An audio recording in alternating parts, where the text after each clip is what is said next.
Imagine opening your mailbox on an ordinary afternoon and finding a letter from the Social Security Administration. You open it, and it tells you that you were paid too much sometime over the last few years, and that you now owe the government thousands of dollars. And here is the part that takes the breath out of you. Starting next month, to get that money back, they are going to keep half of your monthly check. Not a small piece, half. The check you live on, the check that pays the rent and the electric and the groceries, cut in two for a debt you did not know you had, over a mistake that in most cases was never even yours. This is happening to older Americans by the hundreds of thousands right now, and almost none of them know that there is a narrow window and three specific requests that can stop it before a single dollar is taken. So stay with me to the end, because by the time we are done, you will know exactly what to do the day that letter arrives. And I want you to hear this from a calm voice, not a frightening one, because fear is exactly what makes people freeze and lose their money. You are going to leave these few minutes knowing your rights, and that knowledge is the thing that protects you.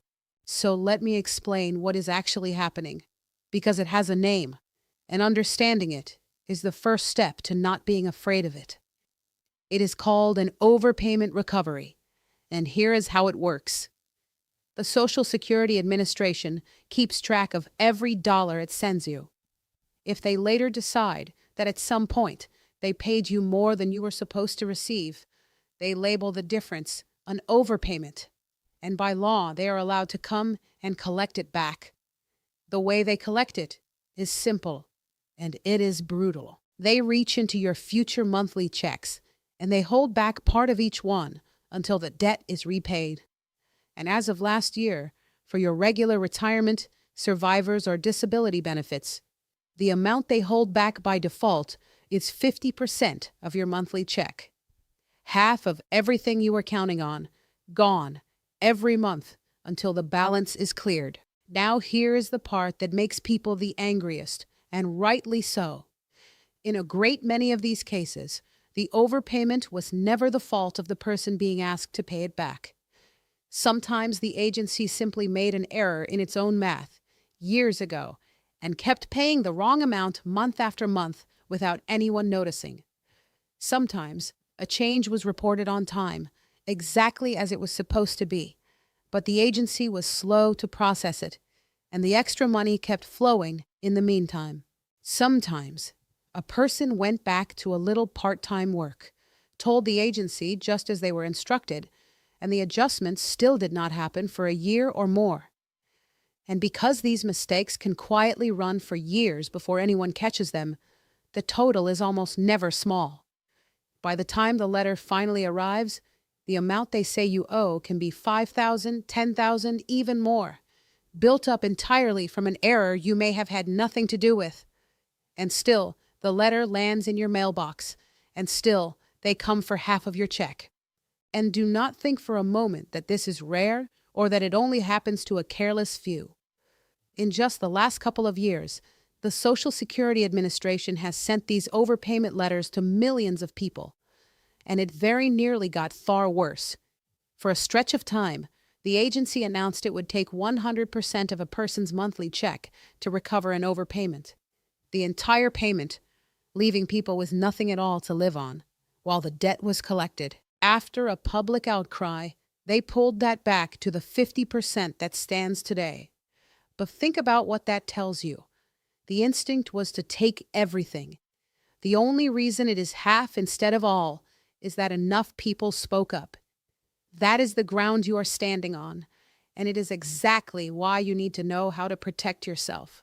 And for an older person living on a fixed income, this kind of demand is cruel in a way it simply is not for a younger person still working.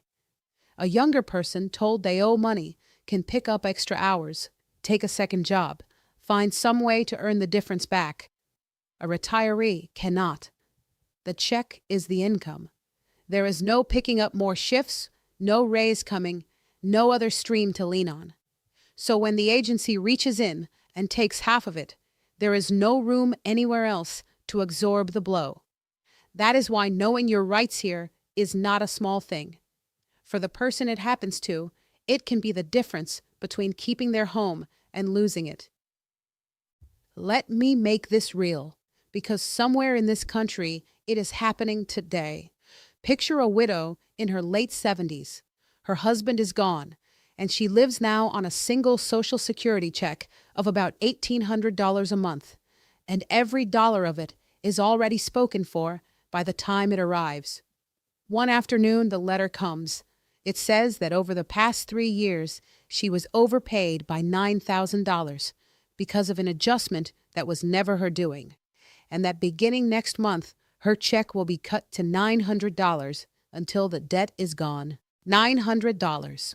She cannot pay her rent on $900. She did nothing wrong. She reported everything she was ever asked to report. And now she is staring at a year or more of being unable to cover her own basic needs over a mistake made in an office she has never seen. If she does nothing, that is exactly what will happen to her. But if she knows what I am about to tell you, none of it has to. So, here is what to do. And it comes down to 1 window and 3 requests. The most important thing first. From the day that letter is dated, you have a short window to respond. And if you act inside it, the law is on your side in a powerful way. If you send in a request to appeal the overpayment or a request to have it forgiven within 30 days of that notice, the Social Security Administration is not allowed to take a single dollar out of your check until they have reviewed and decided on your request. Let me say that again, because it is the whole game. Responding within 30 days pushes the pause button. The withholding does not start. Your full check keeps arriving while they look at your case. The people who lose half their checks are almost every time the people who let that window pass without doing anything, because after 30 days of silence, the withholding simply begins on its own. Now, the 3 requests, and you choose the one that fits your situation. The first is to ask them to look at it again. If you do not believe you are overpaid at all, or you believe the amount they claim is wrong, you have the right to formally ask them to reconsider, and you generally have 60 days to do it. You are telling them plainly, I do not think this is right, please review it. Errors in these cases are common, and sometimes a second look is all it takes. The second request is the one that matters most for people who are not at fault, and it is the right to ask them to forgive the debt entirely. If the overpayment was not your fault, and paying it back would leave you unable to cover your basic living expenses, or would simply be unfair, you can ask them to waive it, which means to cancel the collection altogether. And here is something important that most people never learn. There is no time limit on asking for this one. Even as months have already gone by, even if they have already started taking money from your check, you can still ask them to forgive it. For the widow in my story, whose overpayment was never her doing and who cannot live on half a check, this is very often the path that saves her. The third request is for when you do accept that you were overpaid, but having them take half your check would leave you unable to pay your bills. In that case, you can ask them to lower the amount they take each month. You are not disputing the debt. You are simply telling them the truth, that 50% is more than you can survive on, and asking them to reduce it to a smaller amount you can actually manage. They will look at your income and your necessary expenses, and they can bring that monthly bite down to something that does not push you under. And let me tell you how you actually make these requests, because it is more within your reach than you might fear. Each one is a specific form, and you do not need to be a lawyer to fill it out. You can call the Social Security Administration directly, or go into your local office and tell them plainly which of the 3 you want to do. And they must give you the form and help you understand it. When you ask them to forgive the debt, you will be asked to show your income and your monthly expenses, so it helps to gather your bills ahead of time. Your rent or your mortgage, your utilities, your food, your medicine, so that you can show in black and white that after your necessary costs, there is simply nothing left to hand back. And if any of this feels overwhelming, you do not have to do it by yourself. There are free legal aid offices and senior advocates all across this country whose entire job is helping older people fight exactly these overpayment notices, and they will do it at no cost to you at all. Now let me name the one mistake that turns all of this protection into a disaster. And it is the same one every single time. It is doing nothing. It is opening that letter, feeling the wave of fear and helplessness, and then setting it aside because it is too frightening to deal with, or because you assume the government must be right and there is nothing you can do. But the government is not always right. In these cases, they are very often wrong, and there is a great deal you can do.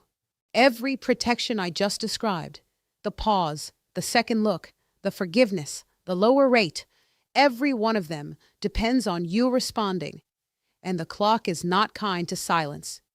Do nothing for 30 days, and the withholding starts on its own. So the bravest and the smartest thing you can do the day that letter arrives is exactly the same thing. Open it, find the date, and respond before the window closes. So let me pull this together, because the thread is simple, and it is worth holding on to. Your monthly Social Security check can feel like the one certain thing in your life, the payment that always arrives, the ground under your feet, and most of the time it is. But it is not untouchable, and the very agency that sends it can also decide, sometimes wrongly, to take a large piece of it back. What stands between you and that loss is not luck, and it is not money, and it is not a lawyer. It is knowing that you have rights, that you have a window of time, and that 3 plain requests, a second look, a forgiveness, or a lower rate, can stop or shrink the whole thing. The system is built to keep collecting from the people who stay silent, and to step back for the people who stand up and answer. So here is what I want you to do. If a letter like this ever arrives, for you or for someone you love, do not panic, and do not hide it in a drawer. Open it the day it comes and look for the date, because that is where your 30-day window begins. Then decide which of the 3 fits. If you do not think you owe it, ask them to look again. If it was not your fault and you cannot afford it, ask them to forgive it. And if you can pay something, but not half, ask them to lower the rate. You spent a lifetime paying into this system, check after check, decade after decade. The money it sends you is not a gift, and it is not a favor. It is yours. And if anyone, even the agency itself, comes to take a piece of it back, you have every right to stand up, open that letter, and make them prove it. So do that. And then let yourself rest a little easier, knowing that a letter is not a verdict, and that you are not nearly as powerless as that envelope wants you to feel.